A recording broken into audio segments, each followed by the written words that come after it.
बाळासाहेबांच्या तमाम शिवसैनिकांना तुमच्या ह्या अनिश गाढवेचा, बाळासाहेबांच्या या कडवट शिवसैनिकाचा आणि शिवसेनेच्या प्रवक्त्याचा मानाचा जय महाराष्ट्र। आज सकाळपासून आपण साऱ्या बातम्या पाहत असाल, अनेकांच्या काळजामध्ये धस्स होत असेल की नेमकं काय घडतंय महाराष्ट्रामध्ये, या महाविकास आघाडीमध्ये असं नेमकं काय घडतंय। महाविकास आघाडी भविष्यात पुढे राहणार आहे की आज महाविकास आघाडी संपते की काय, महाविकास आघाडीतून शिवसेना बाहेर पडते की काय, शिवसेना बाहेर पडून राष्ट्रवादी काँग्रेस पक्षाबरोबर फक्त शिवसेनेची युती होते की काय, काँग्रेस बाजूला जाते की काय, नेमकं महाविकास आघाडीचं समीकरण भविष्यामध्ये कसं असणार आहे, असे एक ना एक अनेक प्रश्न तुम्हा सर्वांच्या मनामध्ये शिवसैनिकांना झाले असतील। आणि स्वाभाविक आहे, कारण आज सकाळपासून ज्या बातम्या येत आहेत आपण सर्वजण पाहत असाल, मातोश्रीवर बैठकांचा एक सिलसिला चालू आहे। संजय राऊत साहेब असतील, त्यांची अनेक स्टेटमेंट आपण सर्वांनी पाहिली असतील, पण काही गोष्टी ह्या गरजेच्या आहेत शिवसैनिकांनो, ज्या सर्व तुम्हा सर्वांसमोर येणे देखील गरजेचं आहे। शिवसेना महाराष्ट्रातला सगळ्यात मोठा पक्ष आहे। जरी शिवसेनेचे खासदार महाराष्ट्रामध्ये कमी निवडून आलेले असले, आपण सर्वांनी पाहिलं असाल कशा प्रकारे शिवसेनेचे पक्षप्रमुख हे फक्त एकट्या शिवसेनेचे पक्षप्रमुख म्हणून प्रचार करत नव्हते, तर संपूर्ण महाविकास आघाडीचे पक्षप्रमुख म्हणून ते प्रचार करत होते। एक वर असलेली काँग्रेस आपण 13 वर नेलेली होती। याच वेळेस शिवसेनेच्या काही जागा, जवळपास मला वाटतं रत्नागिरी सिंधुदुर्गची जागा असेल, ठाणे लोकसभेची जागा असेल, मुंबई उत्तर पश्चिमची जागा असेल, आपण सर्वांनी पाहिलं असाल या अनेक जागांवर काय घोळ घालण्यात आले होते। विशेषतः मुंबईची जागा जर तुम्ही पाहिली असाल तर 47 मतांनी पडली। त्यानंतर बुलढाण्याची जागा असेल, हातकणंगलेची जागा असेल, या जागा 20-25 हजाराच्या मताधिक्याने पडलेल्या आहेत। आपण सर्वांनी एक लक्ष द्यायला पाहिजे, या महाराष्ट्रामध्ये जे शिवसेनेच्या बाबतीत घडलंय ते इतर कुठल्याही पक्षाच्या बाबतीत घडलं नाही। राष्ट्रवादी काँग्रेसचा एक वेगळा अपवाद वगळता देशभरामध्ये असं कुठल्याही पक्षाच्या बाबतीत घडलं नव्हतं जे शिवसेनेच्या बाबतीत घडलं, आणि ज्याचा कधी कुठल्याही मराठी माणसाने, विशेषतः महाराष्ट्रातल्या नागरिकांनी कधी विचारही केला नव्हता की असं काही शिवसेनेच्या बाबतीत घडेल। या भारतीय जनता पक्षाने स्वतःच्या विशिष्ट कालावधीच्या एका विशिष्ट वेळेपुरत्या राजकारणासाठी शिवसेनेसारख्या पक्षाला नासवलं। याची चीड मराठी माणसाच्या मनामध्ये आहे, महाराष्ट्रातल्या प्रत्येक नागरिकाच्या मनामध्ये याची चीड आहे। आणि शिवसेनेच्या बाबतीत योग्य न्याय योग्य वेळेत कायद्याद्वारे झाला नाही, त्याचाच परिणाम म्हणून राष्ट्रवादी काँग्रेस फुटली, दुसरा मराठी पक्ष फुटला। आता लक्षात घ्या, या सर्व परिस्थितीमध्ये सहानुभूतीच्या लाटेवर, मी वारंवार तुम्हाला सांगितलं, सहानुभूतीच्या लाटेवर शिवसेना कधीही स्वार होणारी नाही। आम्ही सहानुभूतीच्या लाटेवर नाही, पण जे काही कामं शिवसेनेच्या सरकारच्या काळात, महाविकास आघाडीच्या सरकारच्या काळात झाली, ती कामं जनतेसमोर ठेवून भविष्यातलं शिवसेनेचं विजन महाराष्ट्राच्या जनतेसमोर ठेवून शिवसेना या निवडणुकांना सामोरी जाते। या सगळ्यामध्ये महाराष्ट्रामध्ये शिवसेना हा मोठा पक्ष असताना देखील काँग्रेसकडनं काही जागांसाठी विशेषतः आडमुठी धोरणं घेतली जात आहेत। आज जवळपास 288 पैकी 260 जागांच्या बोलण्या पूर्ण झालेल्या असताना काही 20-25 जागांसाठी तुम्हाला आठवायला हवं, कित्येकदा महायुत्या, महाविकास आघाड्या किंवा ज्या काही आघाड्या युत्या असतील, 1-1, 2-2 जागेंवरून देखील तुटलेल्या आहेत। अशी अनेक उदाहरणं इतिहासात आहेत आणि अशी अनेक उदाहरणं भविष्यात देखील घडू शकतात। पण काही विशिष्ट जागांपुरत्या ताणाताण्या करून आपल्या युत्या आघाड्या तुटणेपर्यंत, म्हणजे काल शिवसेनेच्या पक्षप्रमुखांनी सांगितलं, ताणेपर्यंत, काय म्हणतात ते, तुटेपर्यंत ताणू नका, आणि अगदी निर्वाणीचं सांगितलेलं आहे त्यांनी। त्याचाच भाग म्हणून आज मातोश्रीवर ज्या बैठका चालू आहेत, मी आज 2 विषय तुम्हा सर्वांसमोर घेणार आहे शिवसैनिकांनो। मातोश्रीवरच्या बैठका, 288 जागांसाठी शिवसेनेची असलेली चाचपणी, आणि दुसरं म्हणजे काही आमदारांची घर वापसी। आता घर वापसी म्हणजे 40 गद्दारांपैकी काही आमदारांची घर वापसी। या सर्व प्रश्नांवर मी तुम्हा सर्वांना पुढच्या 5 मिनिटात उत्तर देणार आहे, त्यानंतर आपलं हे मी विश्लेषण थांबवणार आहे। लक्षात घ्या, सगळ्यात पहिला आणि महत्वाचा विषय आहे, 288 जागांसाठी शिवसेना चाचपणी करत आहे का आत्ताच्या घडीला? तर याचं उत्तर होय असं आहे। कारण महाराष्ट्रभरामध्ये, लक्षात घ्या शिवसैनिकांनो, कित्येक ठिकाणी शिवसेनेचे तोडीस तोड उमेदवार असताना आपण कित्येक ठिकाणी, म्हणजे लोकसभेच्या वेळेसही तुमच्या सर्वांसमोर उदाहरण आहे, अगदी अमरावती असेल, रामटेक असेल, अगदी कोल्हापूर असेल, अनेक जागा आहेत जिथे तोडीस तोड शिवसेनेचे विद्यमान उमेदवार असताना आपण त्या जागा काँग्रेसला देऊ केल्या होत्या। त्या काळातली काँग्रेसची ताकद लक्षात घेता, याला राजकीय सुजबूत असं म्हणतात, याला राजकीय समंजसपणा असं म्हणतात, मॅच्युरिटी म्हणतो ना आपण राजकारणातली मॅच्युरिटी। एवढी मॅच्युरिटी दाखवल्यानंतर देखील काँग्रेसकडनं विधानसभेच्या वेळेस तीच रिझर्व ओढली जात असेल, आणि विधानसभेच्या वेळेस काँग्रेसकडनं जवळपास विदर्भातल्या 62 पैकी जवळपास 55 ते 50 जागांवर दावा ठोकला जात असेल, तर मात्र ह्या अशा गोष्टी खपवून घेतल्या जाऊ शकत नाहीत। नाना पटोलेंचा पिंड थोडा वेगळा आहे। नाना पटोले काही पूर्वाश्रमीचे काँग्रेसी नाहीत, त्यामुळे त्यांचा पिंड थोडा वेगळा आहे. प्रत्येक गोष्टीसाठी हट्टीपणावर उतरणं या गोष्टी शिवसेनेसारख्या पक्षाच्या बाबतीत घडू शकत नाही. आम्ही भाजपाच्या कंबरड्यात जर लात घालू शकतो आणि कंबरडं तोडू शकतो तर समजू शकता तुम्ही मला काय सांगायचे ते. आता महत्वाची गोष्ट अशी आहे, शिवसेनेच्या आजच्या बैठकांमध्ये जे काही घडेल ते तुम्हा सर्वांसमोर येईलच, पण 288 जागांसाठीही शिवसेना आजच्या घडीला तयार आहे. कित्येक ठिकाणी शिवसेनेचे उमेदवार वाट पाहतायत मातोश्रीच्या आदेशाची. तुम्ही फक्त हो म्हणा, आम्ही फक्त भाजपालाच नाही आम्ही सगळ्यांनाच धूळ चारू, तुम्ही फक्त हो म्हणा. विशेषतः तुम्हाला उदाहरण देतो, जुन्नर विधानसभा असेल, भोकरदन विधानसभा असेल जालन्यातली, अनेक अशी उदाहरणं माझ्या समोर आहेत, अनेक अशी उदाहरणं. कल्याण पूर्वेची विधानसभा असेल, कल्याण पूर्व, अनेक विधानसभेत शिवसेनेकडे तोडीस तोड उमेदवार आहेत. आणि जुन्नर विधानसभेविषयी तुम्हाला मी विशेष सांगेल, इथे शिवसेनेचा एक हाती आमदार निवडून येईल जर आजच्या घडला शिवसेनेचा उमेदवार तिथे दिला गेला तर, जुन्नर विधानसभेतून. पण काय जागा ह्यांच्याकडे जागा त्यांच्याकडे, ह्या अशा गोष्टीतून जर शिवसेनेचं कुठे नुकसान होत असेल तर त्याही अनुषंगाने शिवसेनेचं नेतृत्व या सगळ्या गोष्टींचा विचार करतंय. महाराष्ट्रातलं हे बेकायदेशीर सरकार उलथवणं ही सगळ्यात पहिली प्रायोरिटी लक्षात घेऊन आपण सामंजस्यपणाची भूमिका घेतोय. पण सामंजस्यपणाची भूमिका याचा अर्थ पुन्हा शिवसेनेला दुय्यम दर्जाची वागणूक घेऊन घेणं हे होऊ शकत नाही, किंवा शिवसैनिकांवर पुन्हा अन्याय करणं जे भारतीय जनता पक्षाच्या काळात होतं, जर तीच परिस्थिती जर पुन्हा येत असेल तर याला काही अर्थ उरत नाही. त्यामुळे या सगळ्या गोष्टींवर शिवसेनेचं नेतृत्व विचार करतंय. 288 जागांसाठी शिवसेना चाचपणी करतंय. जर योग्य पद्धतीने ह्यांच्याकडनं तसा रिस्पॉन्स आला नाही तर शिवसेना काही वेगळ्या पावलांवर देखील जाऊ शकते. आज तशी परिस्थिती नाही. अजूनही मला वाटतं मुख्यत्वे फक्त 20 ते 22 जागांवर थोडासा घोळ आहे आणि तोही घोळ मला वाटतं आज संध्याकाळपर्यंत निस्तरेल आणि उद्यापर्यंत प्रत्येक पक्षाची आपापली एक अधिकृत यादी जाहीर होईल, उद्या दुपारपर्यंत, अशी अपेक्षा आज व्यक्त करतो. आज आपण सर्वांनी पाहिलं असाल, भारतीय जनता पक्षाचे जवळपास 99 ते 100 उमेदवारांची आज एक यादी जाहीर झालेली आहे. मला वाटतं त्यांनी सगळ्याच आपल्या विद्यमान आमदारांना, जे काही आमदार होते त्यांचे विद्यमान 102 103 आमदार, त्या सर्वांचीच नावं त्या यादीमध्ये आलेली आहेत.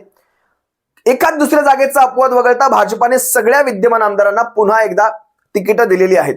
जे म्हणतो ते राम कदमांना तिकीट मिळणार नाही वगैरे वगैरे, ह्या सगळ्या बातम्या अगदी खोट्या बातम्या असतात, हे तुम्हा सर्वांसमोर आलेलं असेल. आज त्यांची सर्वांची नावं यादीमध्ये आहेत. असो, तो आपला भाग नाही. आता राहिला विषय घर वापसीचा. अनेक मीडियांमध्ये आज चर्चा चालली आहे, शिवसेनेमध्ये पुन्हा काही आमदार घर वापसी करणार आहेत आणि शिवसेनेकडनं त्यांच्याविषयी विचार विनिमय केला जातोय. मातोश्रीवर बैठकांचं सत्र चालू आहे.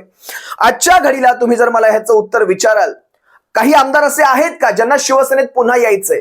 हा पहिला जर तुम्ही मला प्रश्न 2 ते 3 आहे त्याच्यामध्ये, थेट मी उत्तरांवर येत नाही, तुम्हाला प्रत्येक प्रश्नावर घेऊन येतो. काही आमदार असे आहेत का जे मातोश्रीवर ते संपर्क करण्याचा प्रयत्न करतायत आणि त्यांना पुन्हा शिवसेनेमध्ये यायचंय, असे काही आमदार आहेत का? तर याचं उत्तर होय असं आहे. अनेक असे आमदार आहेत ज्यांना मातोश्रीवर पुन्हा यायचंय. याचं उत्तर होय जरी असलं तरी माझा दुसरा प्रश्न आहे की मातोश्रीवर ह्या आमदारांना पुन्हा घेण्याच्या काही हालचाली चालू आहेत का? तर याचं उत्तर तुम्हाला मी आजच्या घडला तरी सांगेल, याचं उत्तर नाही असं आहे. तुम्ही म्हणाल राष्ट्रवादी काँग्रेस सारख्या पक्षामध्ये इन्कमिंग होते, शरदचंद्रजी पवार साहेब त्यांच्या आमदारांना पुन्हा घेतायत, त्यांची ती राजकीय सुरू, तशाच प्रकारे शिवसेनेचे काही निर्णय झाले पाहिजेत. अनेक गोष्टी आहेत शिवसैनिकांना, प्रत्येक नियम हा शिवसेनेला लागू होत नाही. राजकारणाचा प्रत्येक नियम हा शिवसेनेला लागू होत नाही. राजकारणातला प्रत्येक नियम, काही निर्णय इथून असतात, काही निर्णय इथून असतात, काही निर्णय इथून असतात.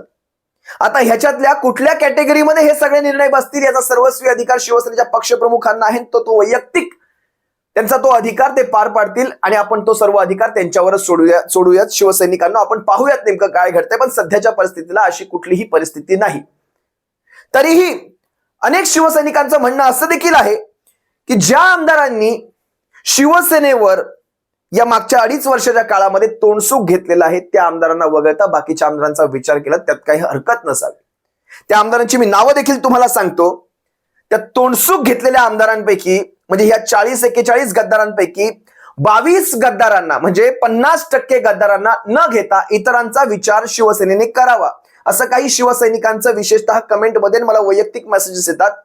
त्या 22 गद्दारांची मी तुम्हाला नावं सांगतो ज्यांचा कधीही विचार देखील करण्यात येऊ नये. पहिलं नाव ऑफकोर्स मोहरक्या, त्यांचा विचार सोडूनच द्या. मोहरक्याचं नाव बाजूला घ्या, पहिलं नाव. दुसरं नाव योगेश कदम दापोली विधानसभा, रामदास कदमांचे टुनटुन, संजय शिरसाट. संजय शिरसाट आपल्या सर्वांना माहिती आहे. रोज सकाळी ह्या माणसाचा तो व्हिडिओ समोर येतो आणि त्याचा तो विचित्र चेहरा समोर आला की का कोणास ठाऊक दिवसच खराब जातो. हा संजय शिरसाट. तिसरं नाव संजय गायकवाड. आग्या मोळ, मैं अपने बाप को बाप नहीं मानता, हम काय काय काय काय त्याची ती भाषा सोडून द्या. त्यानंतर भरत गोगावले, ज्यांचा कोट अजूनही खुंटीवर टांगून ठेवलेला आहे आणि तो कोट काही वापरायची संधी त्यांना शेवटपर्यंत आलेली नाही. भरत गोगावले. सदा सरवणकर, दाताच्या फटीत 2 किलोमीटरचं अंतर आहे. सदा सरवणकर. कसं असतं माहितीये शिवसैनिकांनो, या सदा सरवणकरांना खरंच तिकीट मिळेल नाही मिळेल मला माहित नाही, पण लक्षात घ्या काही कर्माचे भोग देखील असतात आणि कर्माचे भोग विशेषतः काही आमदारांना इथेच पार पाडावे लागतील. काही कर्माचे भोग आहेत. त्यातली ही काही नावं: यामिनी जाधव आहेत, प्रताप सरनाईक आहेत, शहाजी बापू आहेत, दादा भुसे आहेत, शंभूराज देसाई आहेत, तान्हाजी सावंत, त्यानंतर महेंद्र थोरवे. ही महेंद्र थोरवे, महेंद्र दळवी ही जी नावं आहेत ना, काही नावं विशेषतः जी टेबलवर विशेषतः नाचली होती नावं, टेबलवर त्या गोव्यातल्या हॉटेलामध्ये टेबलवर नाचलेल्या नावांपैकी ही काही नावं आहेत. ह्या नावांचा तर विचार देखील होणे नाही. महेंद्र थोरवे, कर्जतचा आमदार, हा टेबलवर नाचला होता. हे टेबल नाचे जे आहेत शिवसैनिकांनो, टेबल नाचे, ह्या टेबल नाचांना यांच्या आयुष्यातला हा शेवटचा डान्स ठरावा. कधीही भविष्यात कुठे आनंदात देखील नाचू नये, दुःखात देखील नाचू नये. हे दुःखात नाचतील पण आनंदात नाचणारच नाहीत कधी. अशी परिस्थिती आणून ठेवायची विशेषतः कर्जतच्या शिवसैनिकांना. आणि नितीन सावंत शिवसेनेचे जे उमेदवार आहेत अगदी योग्य पद्धतीने पुढे पुढे चालत आहेत, एका विशिष्ट स्ट्रॅटेजीने पुढे चालत आहेत. नितीन सावंतांना देखील एक मानाचा जय महाराष्ट्र बनतो, कारण अशा परिस्थितीमध्ये ज्या प्रकारे सर्व फ्रंटवर ते आपल्या लढाईची जी पूर्वतयारी करत आहेत अतिशय योग्य पद्धतीने करत आहेत. नितीन सावंतांना खरंच मानलं पाहिजे. त्यानंतर प्रकाश सुर्वे, हा मागाठाण्याचा, माहिती असेल तुम्हाला ते प्रकरण सगळ्यांनी पाहिलं असाल. प्रकाश सुर्वे, टेबल जामीन वगैरे प्रकरणं, त्यानंतर अनेक प्रकरणं तुम्ही त्यांची पाहिली असाल. बाकीच्या प्रकरणांबद्दल सोडून द्या. दीपक केसरकर, कालच कार्यक्रम झालाय दीपक केसरकरांचा. किशोर पाटील पाचोऱ्याचे, किशोर पाटलांचा पण पराक्रम फार मोठा आहे तिकडचा. श्रीनिवास वनगा, संजय राठोड, गुलाबराव पाटील, संतोष बांगर आणि उदय सामंत. ही जी काही नावं आहेत शिवसैनिकांनो, 22 नावं मी तुमच्या सर्वांसमोर घेतली. 22 नावं. या 22 नावांच्या व्यतिरिक्त बाकीच्या आमदारांचा विचार जरी झाला तरी काही हरकत नाही, असं देखील अनेक शिवसैनिकांचं म्हणणं आहे. पण सध्याच्या घडीला अशी कुठलीही परिस्थिती मला दिसत नाही आणि तसा कुठलाही विचार पक्षप्रमुखांकडून केला जात नाही. आता एक महत्वाची गोष्ट, अनेक शिवसैनिकांना ज्या गोष्टीची भीती वाटते, सांगली पॅटर्न.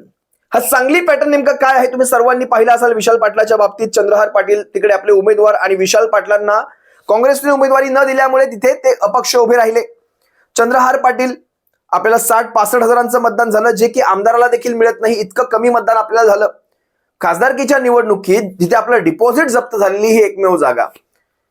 त्यामुळे ह्या चंद्रहार पाटलांचा हा पराभव, याला सांगली पॅटर्न म्हटलं जातं, जिथे तुमच्या मनाविरुद्ध उमेदवार मिळाला किंवा तुमच्या पक्षाला उमेदवारी मिळाली नाही म्हणून तुम्ही आपल्या पक्षाला मदत कराल. मग याच्यात आणि भारतीय जनता पक्षात काही विशेष असं वेगळा मला फरक दिसला नाही.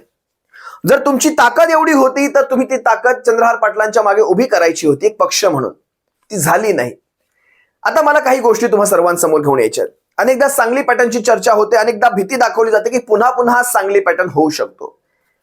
ज्यावेळेस शिवसेनेच्या नेतृत्वाला जाणवलं की ह्या सांगली पॅटर्नच्या चर्चा किंवा सांगली पॅटर्नच्या त्या स्थानिक विभाग वाईज किंवा जिकडे जिकडे ह्याची शक्यता आहे काँग्रेसकडनं तिकडे कशा प्रकारच्या बैठका घेतल्या गेल्यात, ते ग्राउंड लेवलचे आढावे घेतले गेले, त्यात कळलं की ह्यांनी बैठका घेऊन सांगितले जर आपल्याला आपला उमेदवार जर मिळाला नाही तर सांगली पॅटर्नचे भाग 2, भाग 3, भाग 4 इथे आपण स्थानिक पातळ्यांवर विधानसभा वाईज आपण करूयात.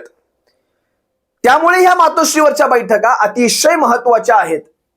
जर हा प्रकार जर होणार असेल शिवसेनेच्या बाबतीत तर हेच प्रकार त्याच वेळेस भारतीय जनता पक्षाच्या काळात देखील झाले होते आणि ते प्रकार आता पुन्हा सहन करायचे नाहीत. असो, त्यामुळे आजच्या ह्या बैठका फार महत्वाच्या आहेत.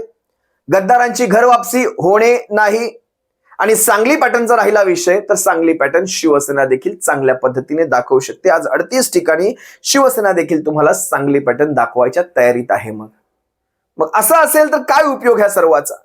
कशासाठी केला हा सारा अट्टहास? त्यामुळे जे काही गोडीत होईल, ताणेपर्यंत तुटेपर्यंत ताणलं जाणार नाही, या अशा गोष्टींच्या अनुषंगाने उद्धव साहेबांनी ते केलेलं वाक्य आहे.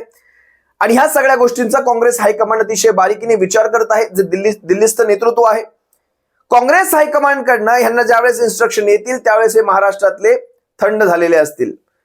त्यामुळे पाहूयात आज रात्रभर जरा वाट पाहूयात नेमकं काय घडतंय. तुर्तास मी तुम्हा सर्वांची रजा घेतोय. सप्रेम जय महाराष्ट्र. बाळासाहेबांच्या शिवसैनिकांनो, काळजी घ्या आणि जे होतंय पहा, मी तुम्हा सर्वांसमोर घेऊन येईल. तुर्तास ज्यांनी कुणी अजूनही आपल्या शिवसेना एक वादळला सबस्क्राईब केलं नसाल तर तुम्हा सर्व शिवसैनिकांना विनंती करतो, आत्ता ताबडतोब शिवसेना एक वादळ सबस्क्राईब जरूर करावं, ही नम्र विनंती. जय महाराष्ट्र. काळजी घ्या.